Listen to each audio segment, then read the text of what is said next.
Pritzker has once again declared a state of emergency due to the pandemic of coronavirus 19.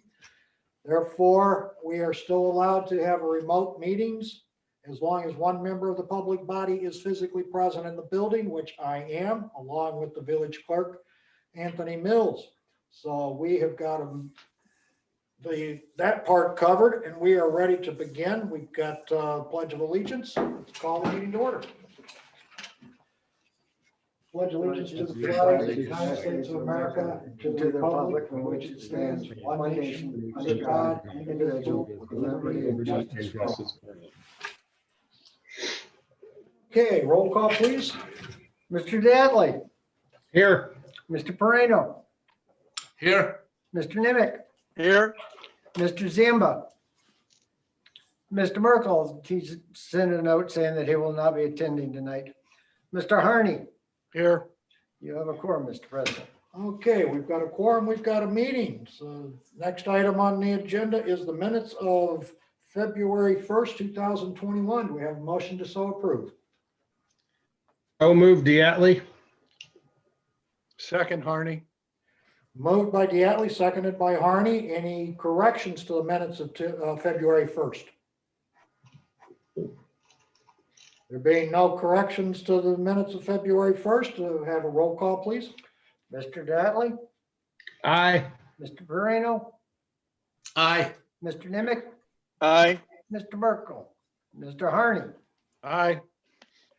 We've got 4 affirmative votes, no negative votes. The minutes are so approved. Okay, the next item on the agenda is the president's report. And in your packet, gentlemen, you have a draft of the explanation of the property tax referendum question that we are going to go forward with on the April 6th ballot. And I'd like you to peruse that, tell me what you think. This explanation can be published anytime 60 days before the election, but no more than 10 days from the election. So today is, I believe, the 49th or 50th day. We approve this, we can put it into publication immediately, or we can sit on it for a week or two, or we could wait until the 1st of April or the last part of March. But the verbiage that you've got by state statute has to be in plain and neutral language. And if you'll take a look at that and let me know what you think. I will say Mr. Schuster drafted about the first 3/4 of it. I drafted the last quarter of it, which is the very bottom part of the explanation. So, any comments? Joe, I know you mentioned the other day about something about it. Yeah, I was just waiting my turn here.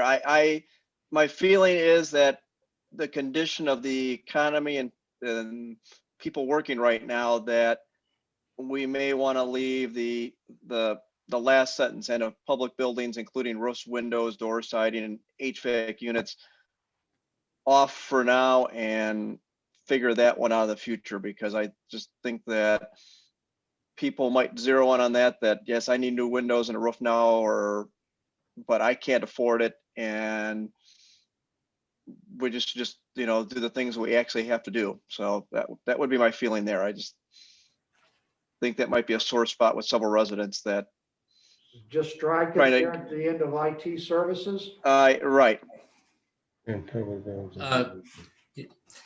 Joe, I had a similar thought when it came to mentioning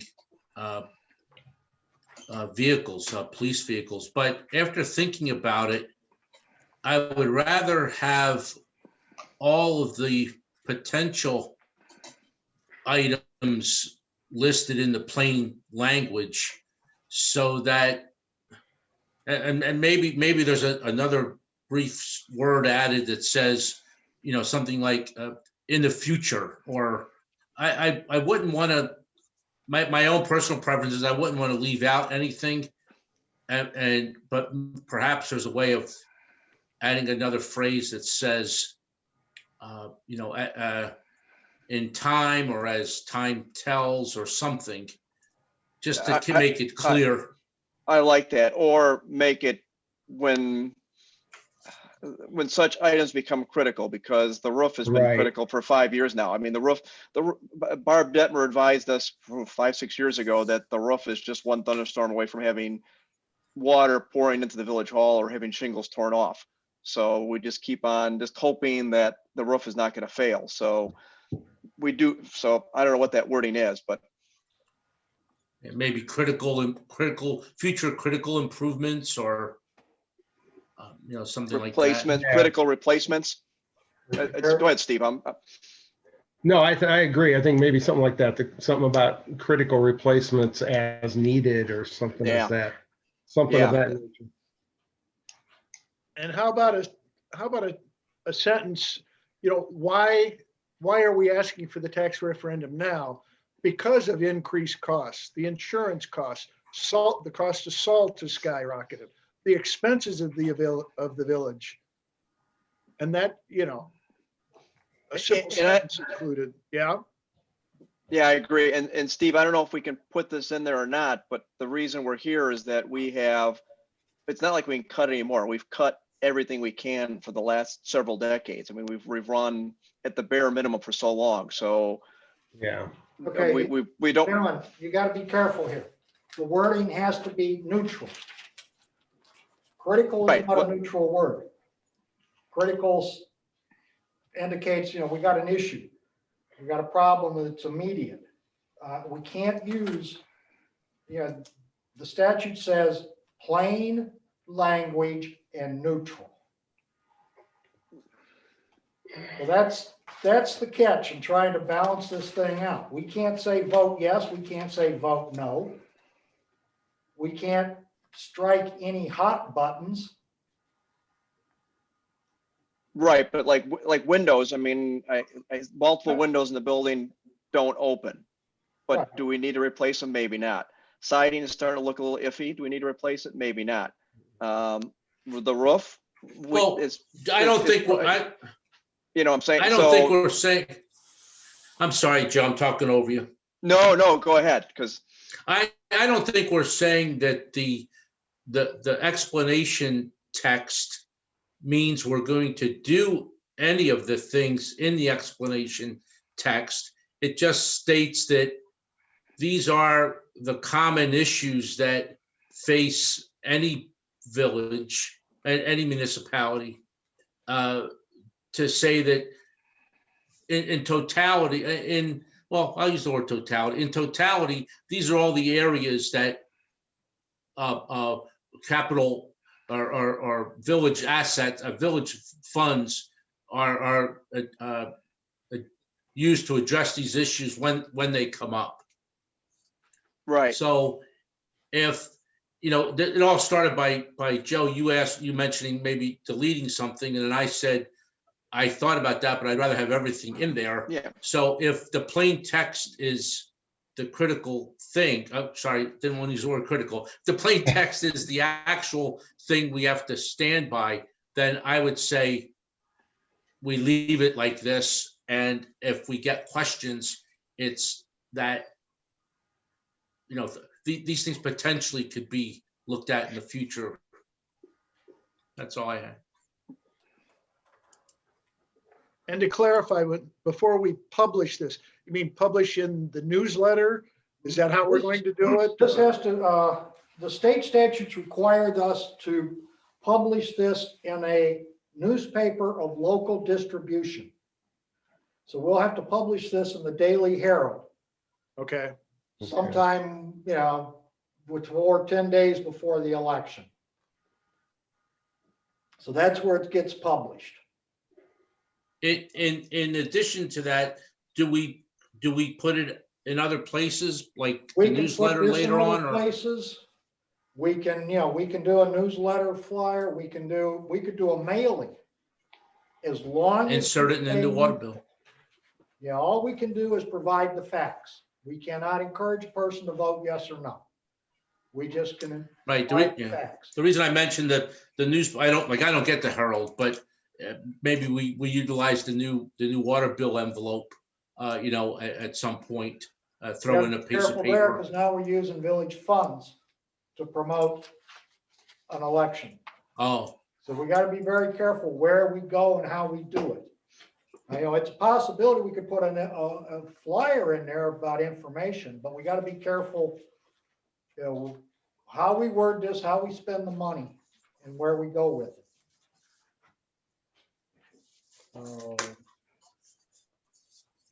in talking about this explanation page, I don't know if they're both related, but on the actual ballot, there are 4 points that or I'm sorry, 3 points that are listed below that.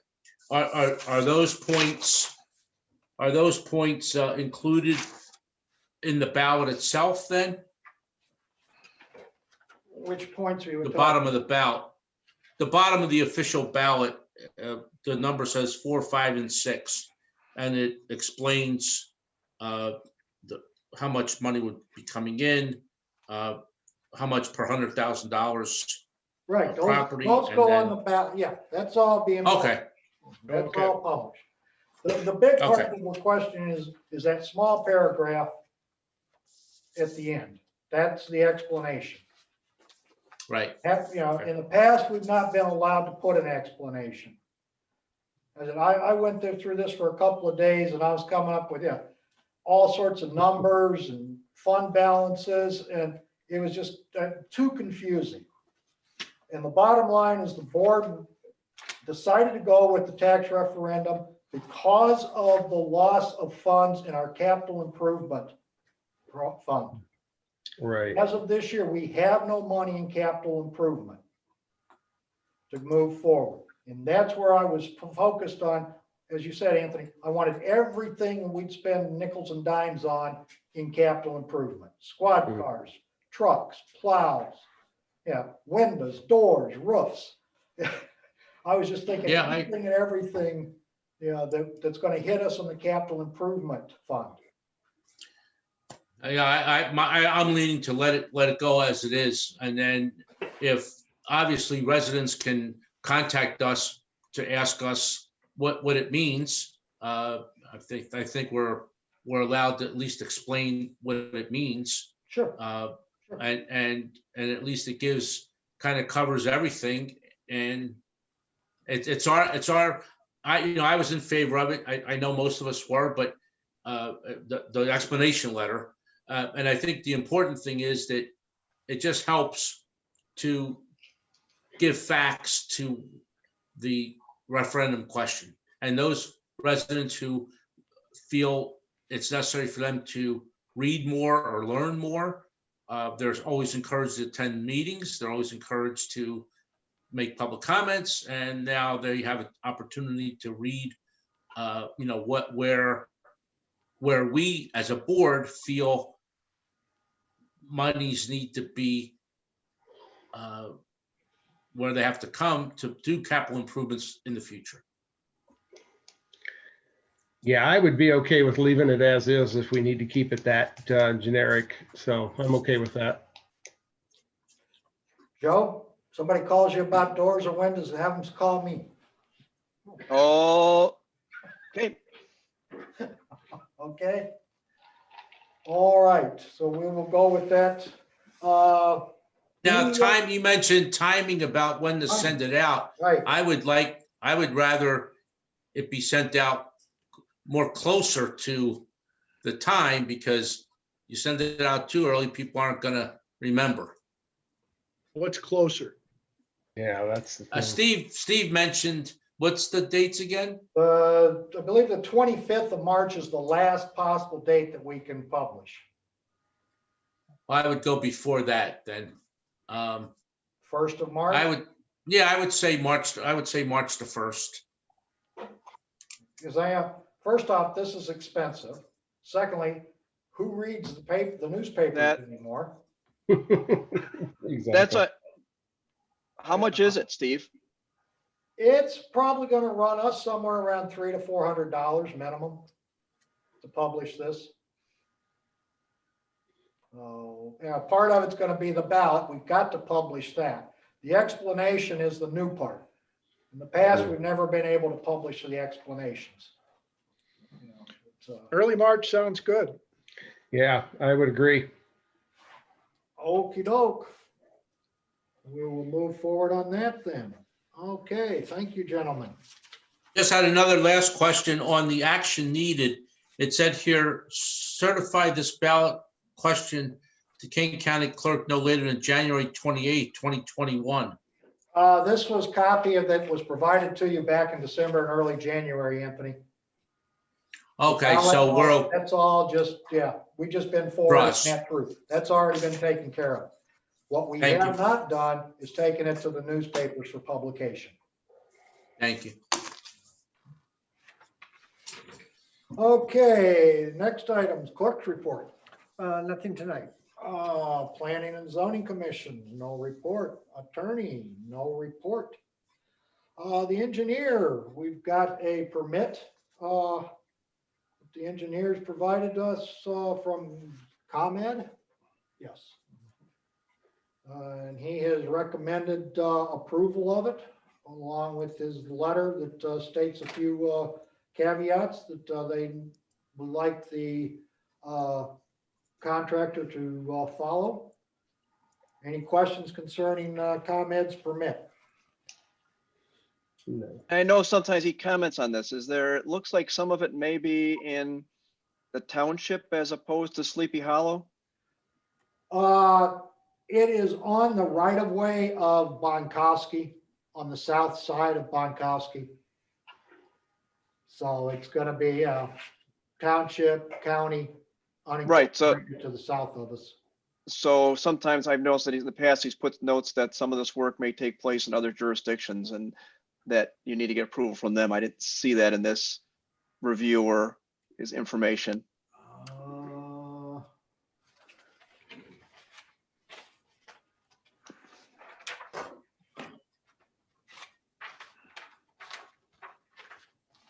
I've just seen him do it in the past, saying that, the Okay, applicants now or his other. note says that in conversations with ComEd, the application is only for utility poles within the village of Sleepy Hollow jurisdiction.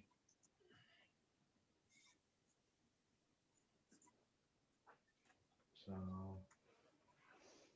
obviously, he's already talked to him about that. Okay. Yeah. Okay, we have a motion to approve work order 163000288. So move Moreno. Second, Diatley. Moved by Moreno, seconded by Diatley to approve ComEd's permit application work order number 163000288. Any further comments, questions, or discussion? There being none, roll call, please.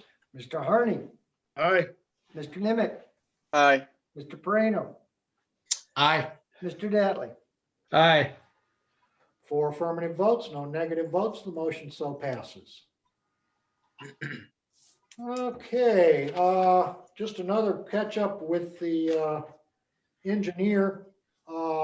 Jeff and I had a meeting this morning along with Brian Leahy, who is now our finance guy, in regards to the Rebuild Illinois program.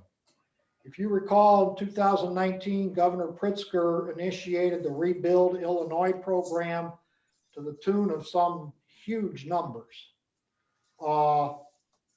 And the bottom line of it is that the village of Sleepy Hollow will receive $217,000 over the course of 3 years, distributed to us through the MFT funds for use on roads within the village of Sleepy Hollow. The state of Illinois will provide 2 checks annually for 3 years.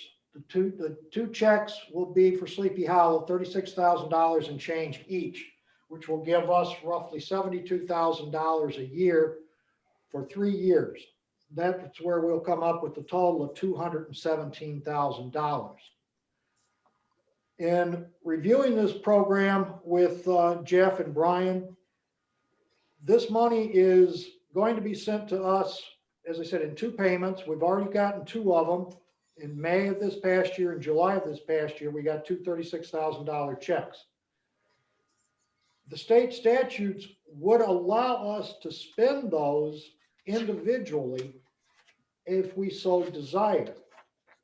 But the recommendation from our engineers is that we book these 3 years of checks and then have one project for $217,000. And that way we will get the most bang out of our buck for this.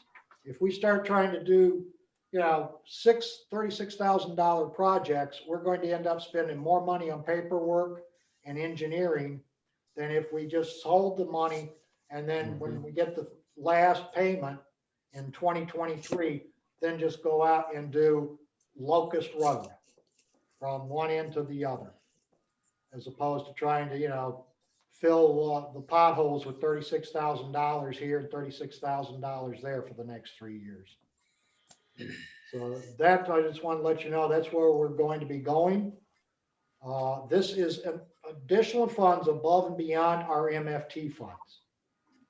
So we will still be able to continue with our MFT funds for next year on the Sleepy Hollow Road project, then revert back into our typical repaving and patching programs with those MFT funds moving forward. And then in 2023, when we get the last of the Rebuild Illinois funds, then we can take a look at the long expanse of Locust and having that repaved and set up. So that's on the books moving forward. And that's it for the engineers at the moment. Finance, we've got the accounts payables for the 2016, 21. We have a motion to so approve. So moved, Diatley. Harney seconds. Diatley moved with a second from Harney to approve the warrants February 16, 2021 in the amount of $149,961.86. 86 cents. What is that? 86. 86. Any comments, questions, additions, deletions? I have a question. There's a ComEd entry, two of them actually. One of them says Village Street Light, $97.72. About a month ago, I contacted the village, the street light directly in front of my house, which is a ComEd pole. It's the wooden pole. The light bulb was out. Would that be the light bulb that they replaced? Would we know? No, that's Might be the included in the electric bill service. for the lights. Yeah. So Anthony, we're billed. We have two lights in the village. The ones that are on concrete poles, because this used to be my department. The concrete poles are village owned and village maintained, and we pay electricity bill on those on a per light basis based on the wattage of the bulbs. The other Okay. ones, the ones that are on wood poles like you have, we just basically pay ComEd a flat fee for each one of those lights, and they maintain them and provide the electricity to them. So they will replace the light bulbs, replace the fixtures. They do that all at their own cost. So it's just a flat rate. So it's basically they lump them all in together. So these two ComEd entries then are one's 384 and then the 97 are just It's going to be the electric for, things that's for those, all the lights. right. All right, thank you. Okay. No further comments or questions. Roll call, please. Mr. Harney, Aye. Mr. Nimitz, Aye. Mr. Moreno, Aye. Mr. Dattley, Aye.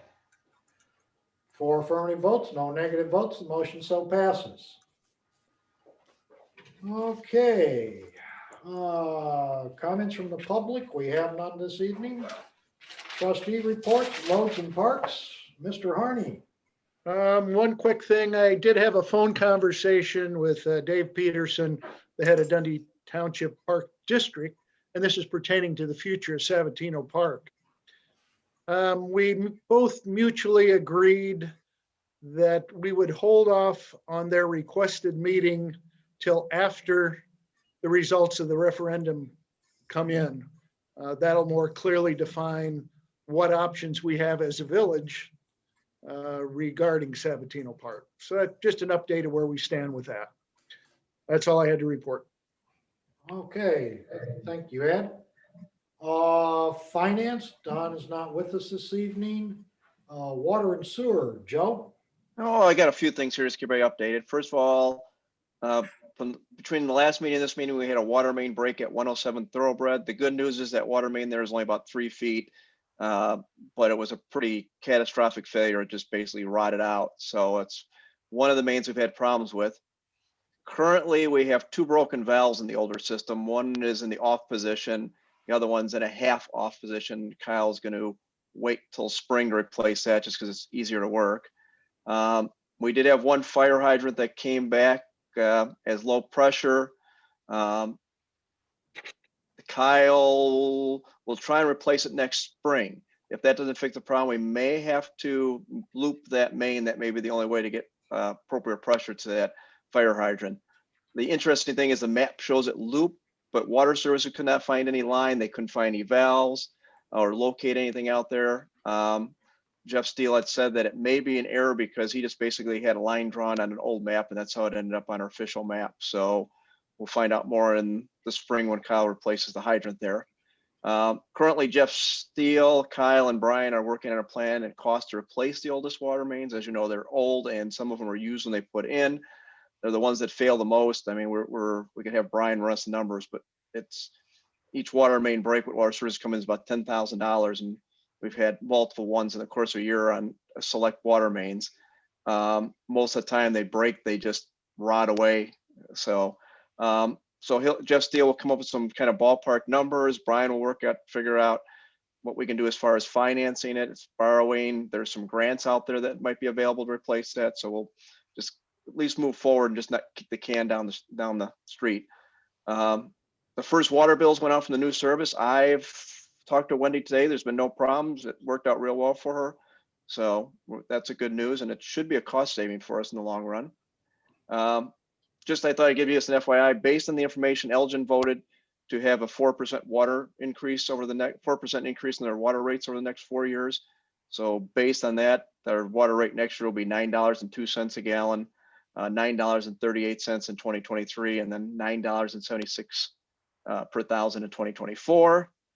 Some other things that come up. So we decided to audit our water and sewer accounts. We found 4 accounts that were not being billed for hydrant service as per the village code. So Mark prepared a letter, and Wendy will send it out to the residents, and we'll have something to vote on for the next meeting on that. And we had that online sewer and water payment that John Florence put on the back of the water bills. The initial response was pretty positive. John said he could hopefully get numbers by the next meeting.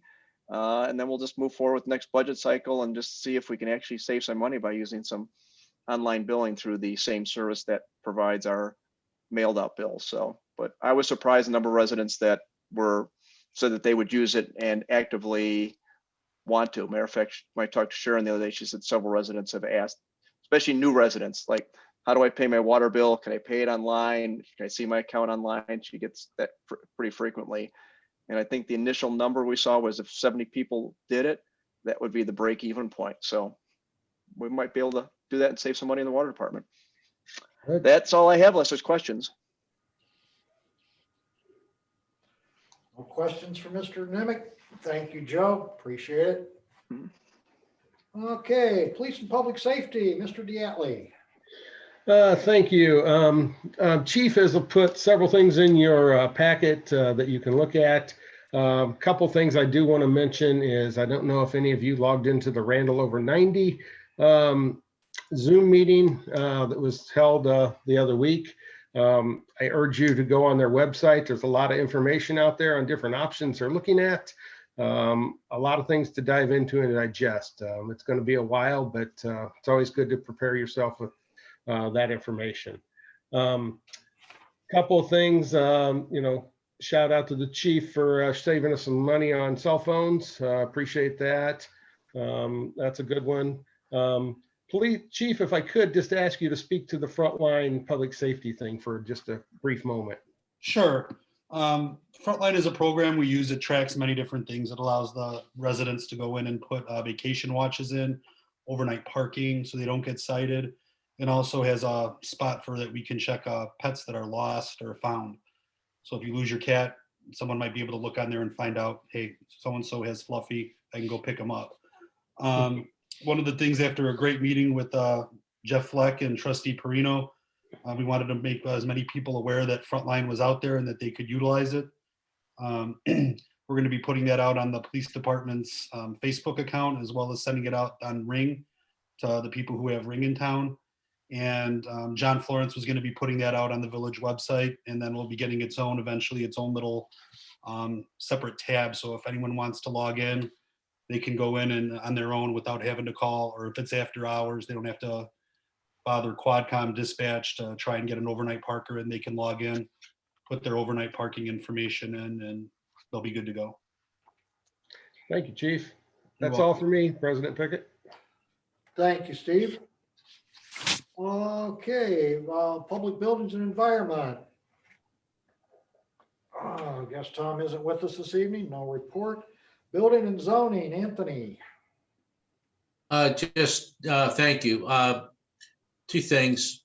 I did meet with Jeff Fleck and the chief last week, and I know Frontline thing came up was once, the snow goes away and spring and summer come again, people will be doing driveways and things and where people are parking. And so by educating the residents to use Frontline, it will make life a lot easier for the police department, because those residents who need to park on the street because of a driveway or something will have a process. Instead of having to come down to the village hall, they'll have a process that they can notify the police of these different things, along with the other things that the chief mentioned. So I know we had talked about Frontline a couple years ago, but this might be a way now for it to get out a little more activity with residents if they have questions. Second thing was during that meeting, Jeff Fleck and I and the chief, we were looking at basically the text in the code book in chapter 3, basically the residential district, and just coming up with some text changes to make it a little more understanding for residents and easier for code enforcement to enforce particular things. The question I had, I don't know if I should bring it up now, bring it up under new business. President Pickett, I mentioned you and I had a brief email conversation regarding what steps we should take if we wanted to make text changes. Do you want to discuss that now, or should we bring it under new business? The process is the process, Anthony. What's the question? So from what I understand, somebody has to petition building and zoning to want to do something that would change the current text. Correct. And and then once that is put in place, if there's collective, 4 or 5 points that we want to clarify, can they all be grouped together, or do they all individually need to be petitioned? No, they can be grouped together. You can combine the whole package and bring it in as one. Okay, so Okay. having said that, then a resident would have to do that. Would I be able to do it as a trustee / resident? Or no? The board can make petitions. Residents can make petitions. Yeah, there's numerous ways that petitions can be presented. What I think, Anthony, is what you and I need to do is have a conversation later. Okay, Because this doesn't need to, the board doesn't need to listen to this for the next 10 or 20 minutes. But yeah, I understand. basically, yeah, yes, petitions can be presented by numerous individuals in numerous different ways. And you can have more than one item on there. So, I will clarify that with you, on the side in the next day or two, okay? That's fine. I'll reach out to you and see if we have a short time to get together or over the phone or Okay, at the office. Very good. That's all I had. Thank you. sure thing. Thank you, Anthony. Old business, any old business to come before the board? Quick question. A resident saw me on the road the other day and asked, they call it the pet center. Is that a done deal? A done no deal? Or is that still a chance for a revenue stream down the road? Or We don't know, Ed. yeah, okay. Well, that's the answer I gave. It's still a toss-up between the old auto dealer and some of his business associates as to who really owns the building. We understand that there's a realtor that has it listed. But yeah, we've Okay. not heard from All Pets Wellness since last spring. Yep. Nor have we heard from Max since last year sometime. Yep. As soon as we do, I'll let you know. But on that line, there has been conversations with Randy's Market. Some people are interested in purchasing Randy's Market, and if they do that, they will most likely take it out of the Village of Sleepy Hollow, according to our intergovernmental agreement with Elgin. So, yeah, but of course, that conversation's been going on for a number of years too. So I don't know, if any trigger's been pulled on that yet or not. But I do know recently we've had some inquiries about it. So that's where we stand with commercial properties within the village. Okay, thank you. Sure thing. Any other old business? One item I need to, or forgot to mention under the finance is that Brian did file and have published the treasurer's report for the Village of Sleepy Hollow for the fiscal year 2020. That was published Saturday, December 13th or February 13th in the Daily Herald. So if you want to take a look at that, you can go there and see it. If there's no other old business, new business. We've got an item in new business. 922 Willow sewer check valve failure, ComEd bill. We did not get the bill from the resident, but I'll at least fill everybody in as quick as I can. Kyle went out to 922 Willow. There was an issue with the check valve in the sewer tank. First of all, let me say that the sewer tanks, the older style, are one piece. So none of the check valve or any of the parts are replaceable. We have to replace the whole tank, which will be important here in a second. So the check valve broke. It's a pressurized system. So what was happening is, since the check valve was broken, the tank would pump out the fluid that was in there, and it would get down to the appropriate level and shut off. And then the check valve wasn't working, so the pressure in the sewer system would fill the tank back up, and it would just keep on cycling that. There's no way for the homeowner to know that. There's no way for Kyle to know that. The only way that it was brought to anybody's attention is I got a $500 electric bill because it's a fairly heavily duty motor at 220 that's pretty much running constantly. So Kyle went out there, determined that was a problem. He believed in a temporary fix with Water Services. But when he went out there to look at the sewer tank, as you can see from the building permit application, it is under their deck. So after some emails with Kyle and Mark Schuster and some phone calls, Mark had said, yeah, we're liable for the electricity bill because it's our pump that failed, because we own all that equipment, because the reason that we own all those tanks and sewer pumps otherwise is that the systems are all interconnected. So that was when the EPA, I believe, gave us that grant for that. It all ties in together. Mark had said that even though we gave him a building permit and it's been there for 30 years, so it's pretty much, we have the right to access that. So the resident has been told that they will have to remove their deck to give us access, or we will remove it and they'll have to repair it. So that's where we stand on that. I've not heard back from Kyle what the decision is, but I believe since he made that temporary repair, he's going to wait till spring to get in there. So we will have to do with the heavy equipment going in there because they have to get a mini excavator in there and some other stuff that they will have to repair the lawn and any shrubs or otherwise that are taken out to get back there. So we're expecting a bill to reimburse the owners for. We were told to give them the bill in question and 2 or 3 months bills from last year at the same time. So that's where we stand on that. So Tony, if you could move that to old business for the next meeting. Will do. Any questions on that? If would the electrical issue still be continuing if we don't repair it sooner than later? I believe that Water Services went out there and they put either a temporary check valve in the line or they did some work on that. That was the plan. And I did not hear back from Kyle, so I assume that they were able to do that. So, but that's a temporary fix until they can replace the tank. And this particular house has sewer lines as opposed to septic then?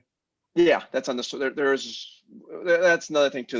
There's a 100 and what do we figure out, Steve? We actually got 2 different 160, 150 homes on sewer. We don't really know. I don't know, which is the part of the problem there is I had some other issues with Wendy as we were doing this audit.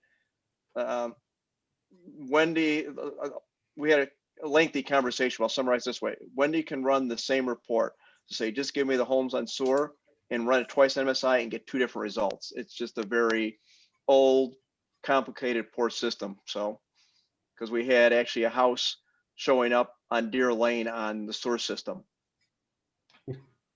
And it's not.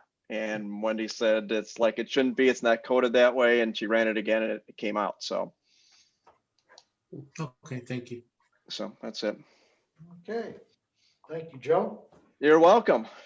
Any other new business to come before the board? No. I would like to make a motion to adjourn, sir. Second. Moved by Nemec, seconded by Diatley to adjourn. Roll call, please. Mr. Datley, Aye. Mr. Farino, Aye. Mr. Niemiec, Aye. Mr. Harney. Aye. 4 affirmative votes, no negative votes. We are adjourned. We will see you March 1st. Thank Night, you, Chuck. everybody. Good night, gentlemen. Thanks, Have Have a good Spring. night.